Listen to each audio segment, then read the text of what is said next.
아멘. 오늘 우리가 함께 나눌 말씀의 제목을 기도 학습이라고 정했습니다.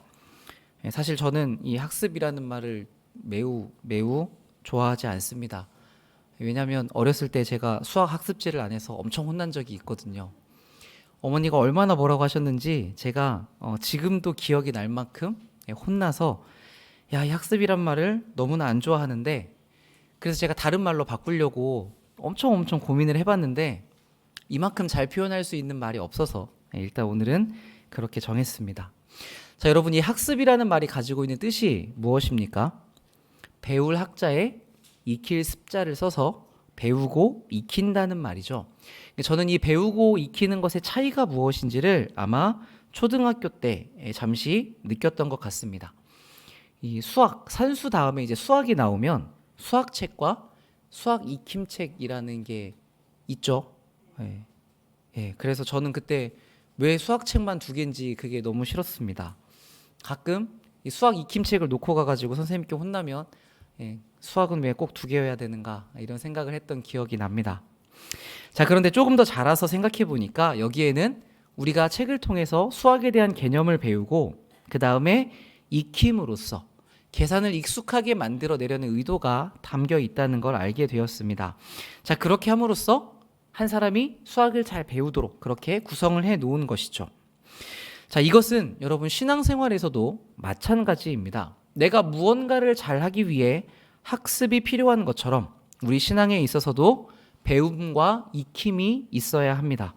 그 중에서 오늘은 이 기도에 대해서 좀 마저 살펴보려고 합니다. 오늘 본문에 우리가 본 말씀은 우리가 주기도문 첫 시간에 보았던 내용이죠. 주님께서 제자들에게 기도를 가르쳐 주시는 장면입니다. 자, 그런데 여러분, 예수님께서 기도를 가르치셨다고 한다면, 그렇다면 교회에서도 우리가 기도를 가르쳐 주는 게 맞는 일이겠죠. 자, 그런데 여러분 중에 나는 기도를 배웠다라고 말씀하실 수 있는 분이 계십니까? 우리는 교회에서 기도해야 된다라는 이야기를 참 많이 하는데 또 많이 듣게 되는데, 그만큼 기도가 말씀과 함께 우리의 신앙에 중요하기 때문이죠. 그래서 기도를 하라고 하니까 기도를 하긴 해야겠는데 이거 어떻게 해야 되는 것인가 좀 어려울 때가 있습니다. 대부분은 나를 교회로 인도해 준 사람 또는 교회에서 신앙생활을 오래 하셔서 기도를 좀 하신다는 분, 그런 분들께 보고 저렇게 하는 거구나 배우기도 하고, 때로는 어떤 감사나 회개, 간구 이런 식으로 기도하시면 됩니다라는 형식에 대해서 듣곤 하지만 기도가 무엇인지에 대해서 총체적으로 배우는 경우는 많지 않은 것 같습니다. 그래서 우리는 이 기도에 대해서 배워야 합니다. 제대로 배워서 확실하게 알고 내가 그 아는 바를 따라서 기도하는 것이 필요합니다.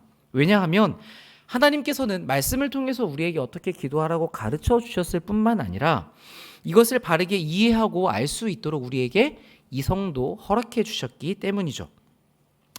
자, 그러므로 여러분이 기도하실 때에 내가 기도를 어떻게 해야 되는지 아는 바가 없는 상태에서 계속해서 그냥 되는 대로만 한다거나 아니면 내 생각에는 이렇게 기도하는 게 맞다라고 여기면서 자기의 방식대로만 계속 기도해 가는 것은 결코 좋은 방법이 아닙니다.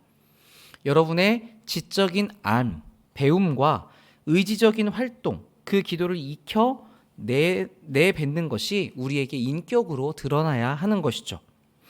자, 그렇다면 오늘은 기도에 대한 우리의 생각을 한편 살펴보도록 하겠습니다. 기도는 여러분들이 잘 아시는 것처럼 이 하나님과의 대화입니다. 그리고 이 하나님과 대화를 할 수 있는 사람은 예수님의 보혈로 영혼이 살아난 사람, 하나님과 화목하게 된 자녀들이죠. 그래서 기도의 핵심이라고 한다면 내가 하나님께로 구해서 무엇을 받아낼 것인가 보다는 내 아빠가 하나님이시라는 이 관계성에 있습니다. 제가 예전에 사역을 하던 교회 청년들이 결혼을 하고 이제 아이를 낳았습니다. 간단 아기가 있는데 이제 초대해서 가끔 그 집에 놀러 가거든요. 근데 이 친구들이 아기만 키우는 게 아니라 고양이를 2마리나 키웁니다.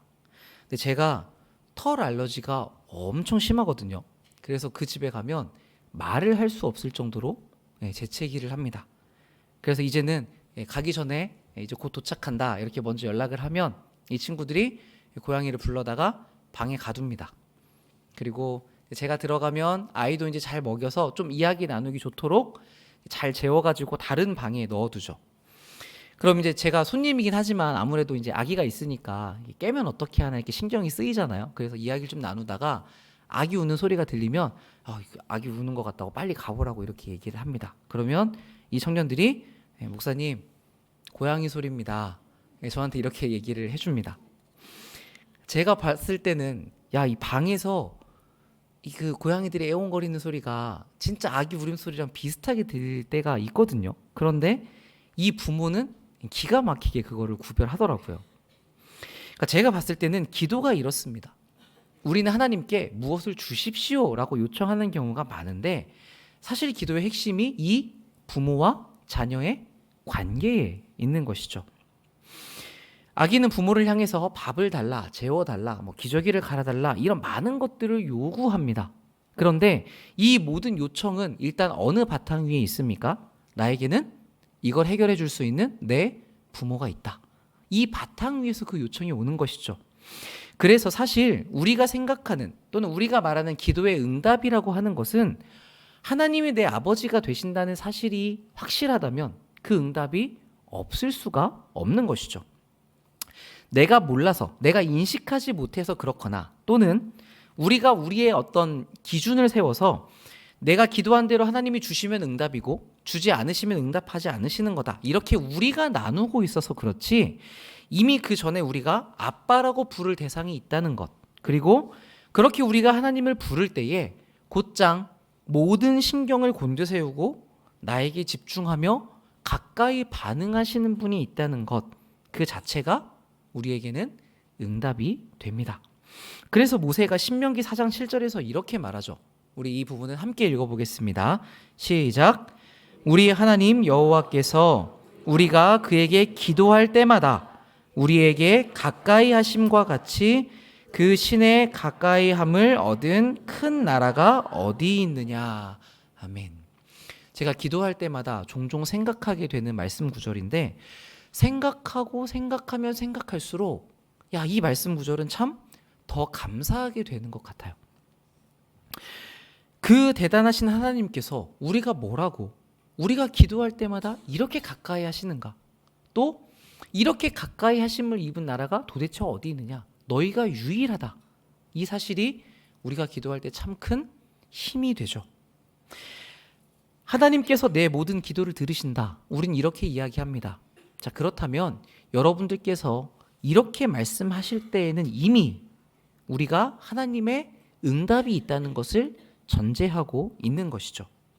자, 이 바탕 위에서 우리는 하나님께서 내가 한 그 기도의 내용에 대해서 어떤 식으로 대응하시는지를 살펴보게 됩니다. 여러분께서 기도를 하면 하나님께서 그 기도하는 자리에서 즉각적으로 대답을 해주십니까? 안 해주십니까? 대답하기 어려우시죠? 어떤 때는 즉각적으로 해주시는 때도 있고 어떤 때는 그렇지 않은 경우도 있습니다. 이 두 가지를 넘어서 사실 그 이상으로 하나님의 다양한 반응하심들이 있죠. 성경은 이런 여러 가지 이야기들을 그 안에 담고 있습니다. 그래서 그 예들을 잠깐 살펴보면 이렇습니다. 자, 먼저는 즉시 답하시는 경우입니다. 성경의 내용을 다 찾아볼 수 없기 때문에 간략하게 말씀을 드리면 열왕기상 18장에 엘리야가 제단을 쌓고 바알 선지자들과 이제 한판 내기를 하는 장면이 있죠. 누가 참 신이냐 이 주제를 걸고 내기를 하는데 바알 선지자들이 아침부터 저녁까지 하루 종일 난리를 쳐도 아무 일도 벌어지지 않지만 저녁 무렵에 엘리야가 기도를 하자마자 하늘에서 불이 떨어져서 제단을 다 사릅니다. 그러니까 하나님께서 즉각적으로 기도에 응답하신 유명한 사건이죠. 자, 그런데 때로는 하나님께서 이렇게 바로 일하시는 때도 있지만 조금 시간을 끌다가 일을 하시는 경우도 있습니다. 요한복음 11장에 예수님께서 나사로를 살리신 사건이 그렇습니다. 예수님의 친한 친구 중에 나사로라는 사람이 있었는데 이 사람이 병이 들었습니다. 그 소식을 예수님이 듣게 되죠. 그러면 우리 같으면 예수님은 병을 고치실 수 있는 분이니까 빨리 가서 이 나사로의 병을 고쳐주시면 되지 않습니까? 그런데 예수님은 그 소식을 들으신 뒤로 일부러 2일을 더 그 자리에 머물러 계십니다. 그러더니 갑자기 나사로를 깨우러 가자고 하시며 제자들을 데리고 가시죠. 그런데 도착해 보니까 이 나사로는 이미 죽어서 무덤에 들어간 지가 4일이 지났습니다. 그래서 시체가 썩어서 악취가 나고 있었죠. 그런데 예수님은 그 자리에서 이 죽은 나사로를 살려내십니다. 이 주변에 있던 사람들은 병든 나사로가 죽음을 당하게 된 일이 큰 불행이라고 여겼겠지만 사실 예수님은 이 사람들에게 더 커다란 것을 주시기 위해서 이렇게 행동하셨던 것이죠. 예수님이 이 일을 처음부터 의도하셨다는 것은 나사로가 아프다는 소식을 듣자마자 하신 말씀에서 드러납니다. 요한복음 11장 4절을 보시면 예수께서 들으시고 이르시되 이 병은 죽을 병이 아니다. 하나님의 영광을 위한 것이고 하나님의 아들이 이 일로 말미암아 영광을 받게 하려 함이라 말씀하시죠. 그러니까 예수님께서 이미 여기까지 다 계획하시고 이 모든 일을 진행하셨다는 것을 우리가 알 수 있습니다. 하나님께서 여러분의 기도를 들어주시는 데에 시간을 끌다가 대답하시는 것은 다 그만한 이유가 있기 때문입니다. 왜냐하면 우리가 가지고 있는 지혜는 한계가 있어서 지금 나에게 정말 절실하게 필요한 것이 무엇인지는 잘 모르고 현실에서 필요한 어떤 것만을 구하는 경우가 있기 때문입니다. 제가 이제 교회에서 전임 사역을 하면 교회 사무실에 이제 주로 지키고 있게 되는데 그러면 구제 사역을 담당을 하게 되는 경우가 있습니다. 평일날 도움이 필요하신 분들이 오시면 교회에서 책정한 얼마간의 금액을 이제 나누어 드리는 거죠. 그러면 이게 적지만 뭐 빵이라도 좀 사드실 수 있도록 이렇게 이제 저희가 드리는데 나중에 길을 가다 보면 이제 매주 뵙는 분이니까 그리고 동네 분들이니까 동네에서 마주치는 경우가 있습니다. 그러면 이제 제가 자세히 보면 손에 꼭 이렇게 술병 하나씩 들고 계세요. 그러면 이제 제가 그 옆에 이렇게 조용히 가서 이렇게 자꾸 술 드시면 제가 앞으로 안 드립니다. 이렇게 좀 으름장을 놓습니다. 그러면 이 어르신들이 또 얌전해지세요. 그러면서 제가 술 꼭 끊으셔야죠. 이렇게 얘기를 하면 가만히는 계시지만 손에 든 술병은 절대 놓지 않으십니다. 자, 이분들에게 우선적으로 절실한 필요한 것은 무엇입니까? 술을 끊고 일상적인 삶을 회복하는 것입니다. 그런데 이분들은 현실적으로 무엇을 원하냐면 지금 당장에 얼마간의 돈을 원하세요. 자, 이때는 이분에게 돈을 드린다고 해서 그게 큰 도움이 되지는 않죠. 그래서 그런 경우는 잠시 정말로 멈추는 경우도 있습니다. 그리고 이분에게 그런 도움을 드리는 게 정말로 유익한 도움이 될 때까지 시기를 두고 기다리는 경우가 생기죠. 여러분, 우리도 하나님 앞에서 그럴 수 있습니다. 자, 그렇다면 그래서 하나님께서 우리에게 응답하시는 시간을 조금 두고 계시는 것이라면 이 기다림은 사실 누구를 위한 것입니까? 우리를 위한 것이죠. 그렇기 때문에 여러분, 우리의 기도가 길어질 때에 하나님께서 왜 이렇게 안 들어주시나 이렇게 낙심하실 필요가 없습니다. 다 여러분을 위한 일을 하고 있기 때문입니다.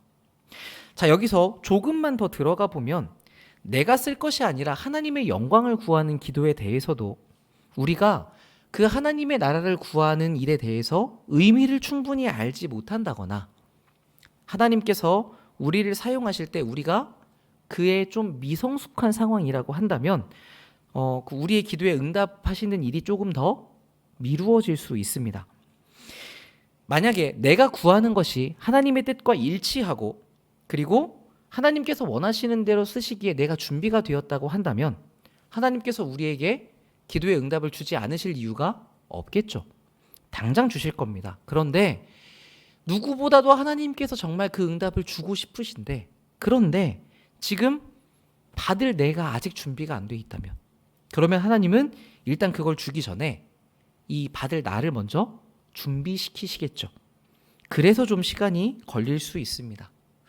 하나님께서 아브라함에게 내가 자손을 주겠다고 약속을 하셨습니다. 그런데 실제로 그 아들을 얻는 데까지 25년이라는 시간이 걸렸단 말이에요. 이것은 하나님께서 얼마나 자기의 약속을 포기하지 않고 끈질기게 이루어 가시는지, 그것과 함께 동시에 얼마나 우리를 포기하지 않고 붙잡고 가시는지를 보여줍니다. 그러니까 이렇게 하나님께서는 항상 우리를 위하여 일하시기 때문에, 만약 우리가 무언가에 대해서 기도했는데 하나님께서 대답을 바로 주시지 않는다라는 생각이 드신다면, 그때는 곧장 자신의 어떠한 모습을 반성해 보시는 것이 좋습니다. 저는 오늘 앞에서 기도하셨던 내용이 이것과 참 일치한다는 생각이 들었어요. 하나님 무엇을 주십시오. 좋은데 우리가 그것을 받기에 합당한가? 하나님이 주시기에 준비가 되어 있는가를 살펴보는 게 필요한 것이죠. 그래서 내가 기도하고 있는 일에 대해서 나는 어떤 부분이 지금 부족한 것인가? 내가 지금 기도하고 있는 이 내용에 대해서 혹시 내가 잘못 알고 기도하는 부분이 있는가? 또는 이 기도하는 내용에 대해서 어떤 이해가 부족한 것은 아닌가? 그것을 찾아봐야겠다. 이렇게 자기를 반성하며 내가 하는 기도의 의미를 다시 생각하는 것이 나에게 훨씬 더 유익한 것입니다. 그러니까 그렇게 하면서 우리가 새로운 것을 깨닫게 된다면, 비록 우리가 기도하는 내용은 전과 같을지언정 거기에 담긴 의미는 다른 것이 되겠죠. 지금까지 몇 주 동안 우리가 봐왔던 주기도문의 내용이 그런 것이지 않습니까? 우리는 여전히 비슷하게 주기도문의 내용을 이야기하겠지만, 여러분이 그 기도의 내용을 배우시고 내 것으로 삼으신 만큼 여러분이 같은 내용을 말할 때 이제 그 기도에 담겨있는 의미와 내용은 훨씬 더 풍성하게 되는 것이죠. 그렇게 내가 자라게 되고 내 기도가 성숙해 가게 됩니다. 그래서 여러분, 시간이 지나도 달라지는 것이 없습니다 라고 느껴지는 기도에 대해서 여러분 생각하실 때에 내가 정성이 부족해서 그런 거다, 내가 더 많이 기도하지 않아서 그렇다라고 너무 자책하지 않으시면 좋겠습니다. 그리고 또 그러니까 우리는 내가 더 많은 시간을 기도해야 된다, 이렇게 열심으로 가는데 꼭 그 방향으로만 가지도 않으시기를 바랍니다. 내가 못나서 안 들어주시는 것이 아니라 어떤 것 때문에 시간이 걸린다고요? 이 과정을 지나면서 내가 성장해야 되기 때문에 하나님께서 여러분에게 그거를 계획하시고 그 일을 인도해 가고 계시기 때문에 시간이 조금 더 걸리는 하나님의 배려인 것입니다. 자, 그러니까 여러분, 똑같은 내용으로 더 많이 기도해야겠다 이렇게 가시기보다는 내가 무엇을 바꾸어야 하는가, 기도에 대한 내 태도와 이해와 내용에 대해서 내가 어떤 변화를 가져가야 되는가, 이 부분에 대해서 더 묻고 기도하시고 배워가십시오. 그렇게 하나님의 마음을 우리가 바르게 이해해야, 그러니까 우리가 어떻게 기도해야 되는지, 뭘 기도해야 되는지 하나님께서 원하시는 바를 분명히 알고 있어야, 그래야 그 내용에 따라서 기도할 수 있고, 그 기도의 응답이 더디더라도 그걸 가지고 원망하거나 절망하지 않고 나를 위한 하나님의 뜻이 이루어지고 있는 과정이구나, 이렇게 바르게 받아들일 수 있습니다. 자, 다만 여기서 여러분이 주의하셔야 될 한 가지가 있는데, 방금 말씀드린 우리를 이끌어 가시는 일과 하나님께서 나에게 대답하지 않으시는 것을 구별할 수 있어야 하는 것입니다. 하나님께서 우리를 끌어가실 때에는 발전이 있습니다. 그러니까 기도의 내용에 대한 깨달음이 있고, 우리의 기도가 A라고 기도했다가 야, 하나님이 B를 원하시는구나, B로 바뀌어 가기도 하고, 이렇게 성장과 자라남이 있는데, 그런데 어느 부분에 있어서 우리의 기도가 처음부터 지금까지 똑같고 아무런 성장과 변화가 없다면 여기에 대해서는 여러분 살펴보셔야 합니다. 진실되게 기도하는 사람은 자신이 기도하는 내용에 대해서 깊은 관심을 가지거든요. 그래서 이 사람은 내가 A라고 기도했는데 하나님이 여기에 대해서 뭐라고 응답하시는가를 추구하고 찾아가고 추적합니다. 그래서 이게 됐는가 안 됐는가, 안 됐으면 왜 안 됐는가, 또는 뭐 A가 아니라 C로 왔다면 왜 다른 응답으로 주어졌는가, 이것을 살피면서 내 기도에 대한 하나님의 피드백이 무엇인지를 계속 찾아가게 되는 것이죠. 자, 그런데 기도할 때에 그 기도에 진심이 담겨 있지 않으면 우리는 기도해 놓고 그 결과에 관심이 없습니다. 그대로 됐는지 안 됐는지 이런 것을 살펴보지 않죠. 그러니까 여러분이 어떤 내용에 대해서 기도했는데 돌아섰더니 잊어버렸다, 쉽게 잊는다라고 하시면 여러분의 그 기도의 자리를 살펴보셔야 됩니다. 이런 일은 그래도 목사님 기도하지 않았습니까? 기도했으니까 좋은 거 아닙니까? 라고 생각할 부분이 아니라 오히려 하나님 앞에서 내가 함부로 가볍게 말한 것은 아니었는가 주의해야 될 내용인 것이죠. 하나님께서 우리의 아버지이시고 우리와 친밀한 분이시긴 하지만 그분은 만홀히 여김 받는 분은 아닙니다. 쉽게 말해서 가볍게 여김을 받으시진 않는다는 이야기입니다. 그래서 기도라는 것은 우리가 드릴 때 한마디 한마디를 주의해야 하고 또 우리의 말의 형태뿐만 아니라 그 기도를 하나님께 아뢰는 내 의중, 내 중심까지도 주의해야 되는 부분입니다. 자, 이런 면에서 우리는 우리가 기도하는 버릇이 무엇이 있는지 생각해 보아야겠죠. 종종 기도하실 때 이제 간절히 빕니다, 이런 표현을 쓰시는 분이 있으십니다.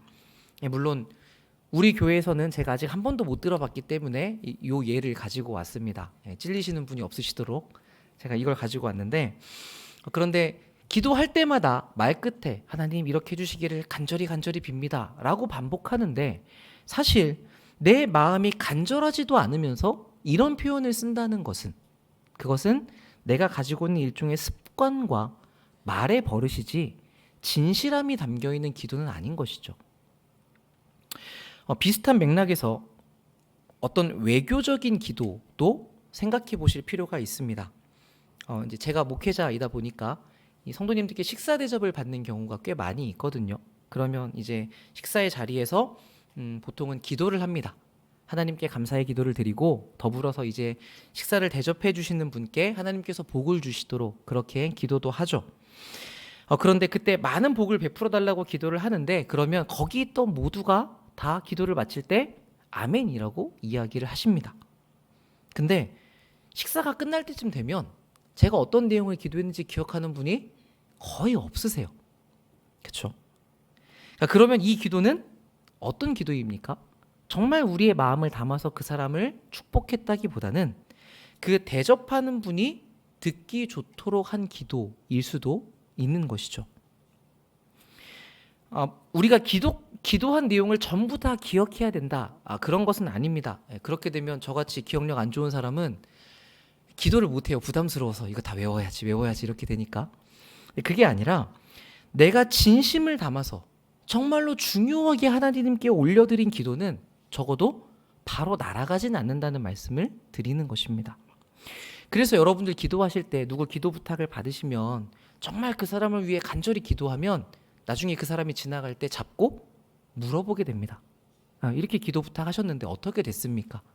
그런데 종종 우리가 까먹고 지나가는 경우에는 그분이 보여도 묻질 않죠. 내가 기도하는 걸 잊어버렸기 때문에. 그러니까 여러분이 그 기도에 진심이 담겨 있으면 하나님께서 이 기도를 어떻게 일하시는지를 반드시 찾게 됩니다. 자, 이런 이유들로 대표로 기도하거나 보이는 자리에서 기도하는 일은 참 어렵습니다. 우리는 이 앞에 서 있다는 어떤 상황 때문에 이 장황하게 기도를 하는 경우가 있거든요. 특히 앞에서 가장 많이 기도하는 사람으로서 제가 조심하려고 많이 하는 부분입니다. 예배 시작부터 끝날 때까지 제가 많이 앞에서 기도를 하게 되잖아요. 근데 제가 기도하다가 자주 멈칫거리는 때를 좀 보셨을 겁니다. 그때가 언제냐면 이렇게 좀 마음을 가다듬고 기도하려는 때, 진심으로 기도하고자 하는 때에 대한 저의 노력입니다.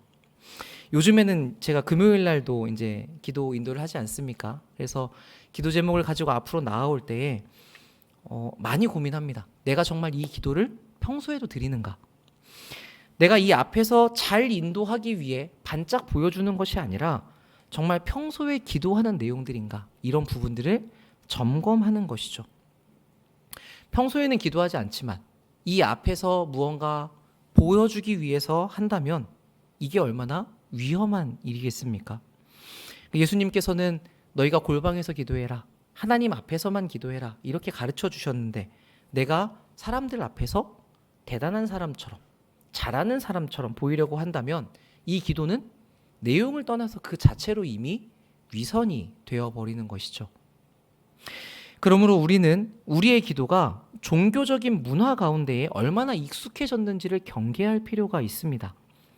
만약 이런 반성하는 태도 없이 우리가 지나왔다면 우리는 익숙해진 대로 기도해 왔을 수 있고, 그러면 하나님께서 여기에 어떻게 일하셨는가 관심을 보이기보다는 무책임하게 기도하고 있을 수 있죠.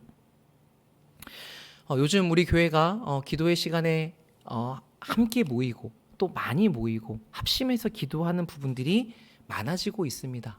그런 모습이 참 좋아서 우리가 어차피 힘을 내어서 기도하는 그 시간이라면 그 시간이 바른 기도로 가득 채워지면 좋겠다 싶어서 이 말씀을 드립니다. 여러분이 올려드리는 기도는 그 한 말, 한마디가 다 하나님 앞에 고르고 골라낸 진심이 어려있는 말이십니까? 우리가 막 토로하면서 막 쏟아내면서 울부짖으면서 기도해야 될 때도 있는데, 때로는 그런 말보다는, 그런 많은 말보다는 다른 것들을 다 걷어내고 정말 내 마음 저 깊은 곳에서 진실되게 길어 올리는 그 잘 정제된 한마디, 이 소중한 기도가 하나님 앞에서 얼마나 빛나고 아름답고 강력한지를 여러분들이 경험하실 수 있으면 좋겠습니다. 자, 세 번째로 성경에는 기도 응답을 우리가 구한 것과 다른 것으로 바꾸어서 주시는 경우도 있습니다. 사도행전 16장에는 바울이 복음을 전하기 위해서 아시아 땅으로 가는 장면이 등장하는데, 가는 곳마다 성령님께서 그 길을 막으십니다. 그래도 바울은 낙심하지 않고 여기가 막히면 저기, 저기가 막히면 또 거기, 이렇게 계속 복음을 전하기 위해서 전진해 가죠. 그러다가 결국 어디까지 가냐면 더 갈 수 없는 땅 끝, 바다가 있는 곳까지 몰려가게 됩니다. 자, 그런데 그때 성령님께서 바다를 건너가서 복음을 전하라는 메시지를 바울에게 허락하십니다. 그제야 바울은 야, 하나님의 뜻이 바다 건너에 있었구나, 이렇게 알게 되죠. 하나님께서 우리에게 작정하신 어떤 큰 뜻이 있는데 말씀해 주셔도 우리가 잘 알아듣지 못하겠는 때, 그럴 때 하나님은 어떤 차근차근 일련의 과정을 밟으면서 우리가 볼 때에는 실패인 것처럼 보이는 어떤 순간들에도 수정하시면서 그것과는 다른 길로 우리의 길을 인도해 가십니다. 그래서 우리가 현재 맡고 있는 작은 일에 충성하는 게 참 중요해집니다. 거기에서 어떻게 하는지 따라 하나님께서 다음 길을 지도하시고 수정해 가시고 인도해 가시기 때문이죠. 자, 그런데 여기서 재미있는 것 한 가지는 하나님께서 이렇게 수정하고 바꾸어서 주시기도 하는데, 때로는 아무것도 주지 않으셨는데 기도에 응답이 되는 경우입니다. 고린도후서 12장에서 바울은 복음을 전하는 데 방해가 되는 육체의 가시를 없애달라고 하나님께 3번 간구합니다. 그런데 그게 없어졌습니까? 안 없어졌습니까? 안 없어졌죠. 여전히 있었습니다. 상황은 바뀐 것이 없었는데, 그런데 바울이 이렇게 기도한 뒤에 바울은 더 이상 이것을 문제 삼지 않게 되었습니다. 그러니까 해결이 된 것이죠. 왜 그랬습니까? 내 은혜가 너에게 족하다. 내 능력이 너가 약한 데서 온전하여지기 때문이다 라는 이 하나님의 말씀을 바울이 깨달았기 때문입니다. 인정하고 받아들였기 때문이죠. 그러니까 때로 우리는 주변에 아무것도 변한 게 없지만 하나님께서 여러분을 깨닫게 하십니다. 그래서 우리의 이해가 자라나고 하나님의 뜻에 대한 우리의 어떤 성장함이 있을 때 환경은 변하지 않아도 그 기도에 응답이 오는 경우가 있는 것이죠. 자, 그런데 지금까지는 하나님께서 즉시 또는 느리게 아니면 다른 방식으로 우리의 기도에 대해서 응답하시는 케이스들을 보았습니다. 자, 근데 지금 할 이야기는 완전히 반대의 상황입니다. 우리 잠언 28장 9절 말씀 함께 읽어보겠습니다. 시작. 사람이 귀를 돌려 율법을 듣지 아니하면 그의 기도도 가증하니라. 아멘. 하나님이 듣지 않으시는 기도에 대해서 우리를 가르쳐 주시는 내용이 나오죠. 이 사람은 하나님께 기도하는 사람입니다. 기도하지 않는 사람이 아니라 기도하는 사람입니다. 그런데 이 기도하는 사람이 또 어떤 사람이라고 나와 있습니까? 귀를 돌려 율법을 듣지 않는 사람. 자, 이것은 이 자리에서 말씀이 선포되는데 야, 나 안 들을 거야 라고 하고 나가는 사람을 말하는 게 아니라 하나님의 말씀이 선포되는 자리에서 지금 이 말씀을 듣고 있는데도 불구하고 그 사람의 속마음, 하나님께서 보시는 그 상태가 말씀을 거부하는 사람이라는 뜻입니다. 그러니까 기도는 하는데 하나님의 말씀을 거부한다. 그러니까 얼핏 보면 좀 이상한 것 같은데 제가 볼 때 이런 사람이 하나님 보시기엔 정말 불편할 것 같습니다. 왜냐하면 우리가 기도로 하나님의 뜻을 알려달라고 얘기하잖아요. 그런데 하나님께서 그 뜻을 알려주시면 이 사람이 들을 생각이 있어요, 없어요? 없어요. 그러니까 내가 말해봤자 들을 생각이 없는데 야, 이거 내가 얘기를 해줘야 되나? 하나님 입장에서도 고민이 될 만하죠. 그래서 여러분, 우리가 순종할 마음이 없는 채로 기도하는 것은 하나님 앞에서 가증한 것이라고 이야기를 합니다. 여러분은 어떻습니까? 기도하실 때, 기도의 자리에 앉으실 때에 이미 내가 하나님께 순종하겠다는 마음을 준비하고 기도를 시작하십니까? 만약 그렇지 못하다면 하나님께서 이 9개를 요구하시면 드리겠는데 이 한 가지는 안 되겠어 라는 마음을 가지고 기도에 들어가신다면 잠언 말씀처럼 우리는 하나님 말씀을 듣기 싫어하는 사람이겠죠. 그러면 우리의 기도는 하나님 보시기에 불쾌한 것이 될 것입니다. 오늘 이 예배가 시작한 뒤로 여러분께서 가장 많이 하신 말씀이 있습니다. 무엇일까요? 보통 예배가 시작하면 이제 제가 다 말하죠. 그리고 여러분은 다 앉아 계시는데 여러분이 가장 많이 하시는 말씀이 아멘입니다. 우리는 내가 평소에 이 아멘이라는 말을 어떻게 사용하고 있는가, 어떻게 여기고 쓰고 있는가를 생각해 볼 필요가 있습니다. 이 아멘은 우리나라 말이 아니라 히브리어입니다. 외국어입니다. 근데 여러분은 지금 다 그러니까 히브리어의 한 단어를 말씀하실 수 있는 것이죠.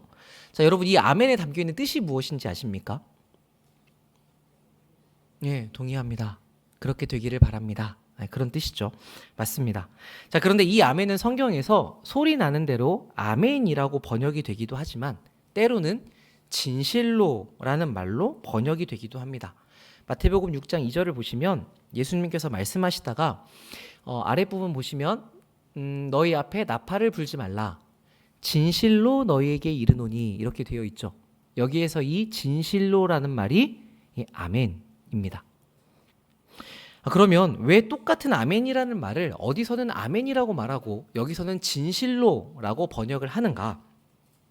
아멘이 여러분이 말씀하신 것처럼 일반적으로는 그렇게 되기를 원합니다. 동의합니다. 이런 식으로 쓰이는데 고대에는 이 말이 절대적인 선언을 확증하는 말로도 쓰였기 때문입니다.